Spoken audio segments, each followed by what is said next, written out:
ಅಂಬಾನಿ ನ್ಯೂಸ್ಗೆ ಸ್ವಾಗತ. ಪ್ರತಿದಿನ ನ್ಯೂಸ್ ಅಪ್ಡೇಟ್ಗಾಗಿ ಸಬ್ಸ್ಕ್ರೈಬ್ ಮಾಡಿ. ಕುರಪ್ಪಲ್ಲಿಯಲ್ಲಿ ಶ್ರೀ ಅಕ್ಕಮಹಾದೇವಿ ದೇವಸ್ಥಾನದ ವಾರ್ಷಿಕೋತ್ಸವ ಪೂಜಾ ಕಾರ್ಯಕ್ರಮದಲ್ಲಿ ಸಚಿವ ರಾಮಲಿಂಗಾರೆಡ್ಡಿ ಭಾಗಿ. ಸುದ್ದಿ ವಿವರ: ಚಿಂತಾಮಣಿ ತಾಲೂಕಿನ ಮುರುಗುಮಲ್ಲ ಹೋಬಳಿಯ ಯಗವಕೋಟೆ ಪಂಚಾಯಿತಿ ವ್ಯಾಪ್ತಿಯ ಕುರಪ್ಪಲ್ಲಿ ಗ್ರಾಮದಲ್ಲಿ ಶ್ರೀ ಅಕ್ಕಮಹಾದೇವಿ ದೇವಸ್ಥಾನದ ವಾರ್ಷಿಕೋತ್ಸವದ ಅಂಗವಾಗಿ ವಿಶೇಷ ಪೂಜಾ ಕಾರ್ಯಕ್ರಮವನ್ನು ಹಮ್ಮಿಕೊಳ್ಳಲಾಗಿತ್ತು. ಈ ಧಾರ್ಮಿಕ ಕಾರ್ಯಕ್ರಮಕ್ಕೆ ರಾಜ್ಯದ ಸಾರಿಗೆ ಹಾಗೂ ಮುಜರಾಯಿ ಸಚಿವರಾದ ರಾಮಲಿಂಗಾರೆಡ್ಡಿ ಅವರು ಭೇಟಿ ನೀಡಿ ದೇವಿಗೆ ವಿಶೇಷ ಪೂಜೆ ಸಲ್ಲಿಸಿ ಆಶೀರ್ವಾದ ಪಡೆದರು. ಅಧಿಕಾರಿಗಳಿಗೆ ಸಚಿವರ ಖಡಕ್ ಎಚ್ಚರಿಕೆ. ಇದೇ ಸಂದರ್ಭದಲ್ಲಿ ಸಾರ್ವಜನಿಕರ ಅಹವಾಲುಗಳನ್ನು ಆಲಿಸಿದ ಸಚಿವರು ಕರ್ತವ್ಯದಲ್ಲಿ ನಿರ್ಲಕ್ಷ್ಯ ತೋರುವ ಅಧಿಕಾರಿಗಳ ವಿರುದ್ಧ ಕಿಡಿಕಾರಿದರು. ಜನರ ಕೆಲಸಗಳನ್ನು ವಿಳಂಬ ಮಾಡುವ ಅಥವಾ ಸಾರ್ವಜನಿಕರನ್ನು ಅಲೆದಾಡಿಸುವ ಅಧಿಕಾರಿಗಳ ವಿರುದ್ಧ ಕಟ್ಟುನಿಟ್ಟಿನ ಕ್ರಮ ಕೈಗೊಳ್ಳಲಾಗುವುದು. ಯಾವುದೇ ದೂರುಗಳು ಬಂದಲ್ಲಿ ಅಂತಹವರನ್ನು ತಕ್ಷಣವೇ ಅಮಾನತುಗೊಳಿಸಲು ಸೂಚನೆ ನೀಡಲಾಗುವುದು ಎಂದು ಅಧಿಕಾರಿಗಳಿಗೆ ಎಚ್ಚರಿಕೆ ನೀಡಿದರು. ಬಿಜೆಪಿ ವಿರುದ್ಧ ವಾಗ್ದಾಳಿ ಬಳಿಕ ಮಾಧ್ಯಮಗಳೊಂದಿಗೆ ಮಾತನಾಡಿದ ಸಚಿವರು, ಮಹಿಳಾ ಮೀಸಲಾತಿ ವಿಚಾರದಲ್ಲಿ ಕೇಂದ್ರದ ಬಿಜೆಪಿ ಸರ್ಕಾರ ದ್ವಂದ್ವ ನೀತಿ ಅನುಸರಿಸುತ್ತಿದೆ ಎಂದು ಟೀಕಿಸಿದರು. 2023ರಲ್ಲೇ ಮೀಸಲಾತಿ ಬಿಲ್ ಪಾಸ್ ಆಗಿದ್ದರೂ ಈಗ ಜಾರಿಗೆ ತರದೆ ಮುಂದೂಡುತ್ತಿರುವುದು ಮಹಿಳೆಯರಿಗೆ ಮಾಡುತ್ತಿರುವ ದ್ರೋಹ.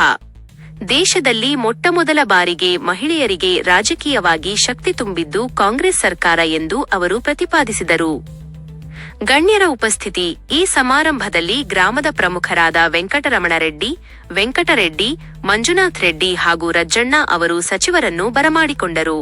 ಕಾರ್ಯಕ್ರಮದಲ್ಲಿ ಯುವ ಜನನಾಯಕರಾದ ಅನಿಲ್, ಕರ್ನಾಟಕ ಮಹಾಜನಸೇನೆಯ ತಾಲೂಕು ಅಧ್ಯಕ್ಷರಾದ ಪ್ರಭಾಕರಾಚಾರ್ಯ ಹಾಗೂ ಮಾಜಿ ಸದಸ್ಯರಾದ ಶಂಕರಪ್ಪ ಅವರು ಉಪಸ್ಥಿತರಿದ್ದರು.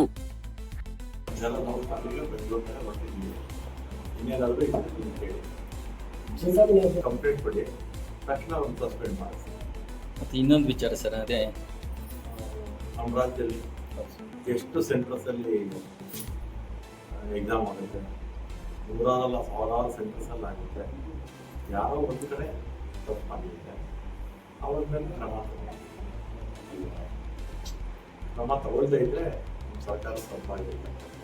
ನಾವು ಕ್ರಮ ತಗೊಂಡಿದ್ದೀವಿ, ಮತ್ತೆ ರಿಪೀಟ್ ಆಗಿದ್ದೀವಿ, ಅದನ್ನು ನೋಡ್ಕೋಬೇಕು ಸರ್. ಬಿಜೆಪಿ ಅವರು ಮತ್ತೆ ಇಲ್ಲ, ಮೂರು ಬಿಟ್ಟು ಅವ್ರು ಕೊಟ್ಟೋಗ್ತಾರಲ್ಲ, ರಾಜಕೀಯ ಮಾನ ಮರ್ಯಾದೆ ಏನೂ ಇಲ್ಲ. ಅವರು ಯಾಕೆ ಮಾತಾಡ್ತೀನಿ ಅಂದರೆ, ಮಹಿಳಾ ಮೀಸಲಾತಿ 2023ರಲ್ಲಿ ಪಾರ್ಲಿಮೆಂಟಲ್ಲಿ ರಾಜ್ಯಸಭಾದಲ್ಲಿ 3ನೇ ಒಂದು ಭಾಗ ಕೊಡಬೇಕು ಅಂತ ಪಾರ್ಲಿಮೆಂಟಲ್ಲಿ ಎಲ್ಲ ಪಕ್ಷಗಳು ಕೂಡ ಅನುಮೋದನೆ ಕೊಟ್ಟಾಗೋದು, ರಾಜ್ಯಸಭಾ ಮತ್ತು ಲೋಕಸಭಾ ಕೊಟ್ಟಾಗೋದು. ಈಗ ಮೊನ್ನೆ ಮಹಿಳಾ ಮೀಸಲಾತಿ ಜೊತೆಗೆ ಮತ್ತೆ 2ನೇ ಸಲ ಮಹಿಳಾ ಮೀಸಲಾತಿಗೆ 544 ಸ್ಥಾನಕ್ಕೆ ಈಗಾಗಲೇ ಪಾರ್ಲಿಮೆಂಟ್ ಅಷ್ಟೇ ಪಾಸ್ ಆಗಿದೆ. ಕೊಡೋದಕ್ಕೆ ಯಾವ ಅಡ್ಡಿನೂ ಇಲ್ಲ. ಎಲ್ಲ ಪಕ್ಷಗಳು ಕೂಡ ಸರ್ವಸಮ್ಮತ ಅಭಿಪ್ರಾಯವನ್ನ ಅಲ್ಲ ಪಾರ್ಲಿಮೆಂಟಲ್ಲೇ ಅವರೆಲ್ಲ ಅನುಮೋದನೆ ಕೊಟ್ಟಿದ್ದಾರೆ.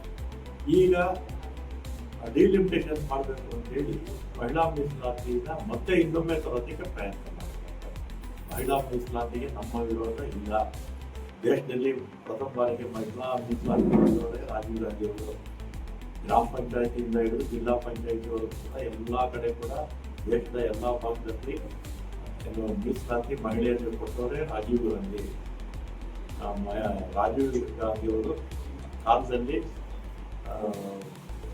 ಅಧಿಕಾರ ವಿಕೇಂದ್ರೀಕರಣ ಕೂಡ ಆಯಿತು. ಅದೇ ರೀತಿ ಮಹಿಳೆಯರಿಗೂ ಕೂಡ ಅಧಿಕಾರ ವಿಕೇಂದ್ರೀಕರಣ ಮಾಡಿದ್ದೆ ನಾವು. ಬಿಜೆಪಿಯವರು ನಾಚಿಕೆಯಂತೆ ಜನಾಕ್ರೋಶ ಅಂತೇಳಿ ಮಾಡ್ತಾ ಇದ್ದಾರೆ. ಅವರಿಗೆ ನಾಚಿಕೆ ಆಗಲಿ ಹೇಳಿದ್ನಲ್ಲ, ಇನ್ನೊಂದ್ಸರಿ ಹೇಳ್ತೀನಿ, ನಾಚಿಕೆ ಮಾನ ಮರ್ಯಾದೆ ಮೂರು ಬಿಟ್ಟು ಉಳಿದು ಅಂತಲ್ಲ, ಆ ರೀತಿ ವ್ಯಕ್ತಿತ್ವ ಇರ್ತಕ್ಕಂಥ ಬಿಜೆಪಿ.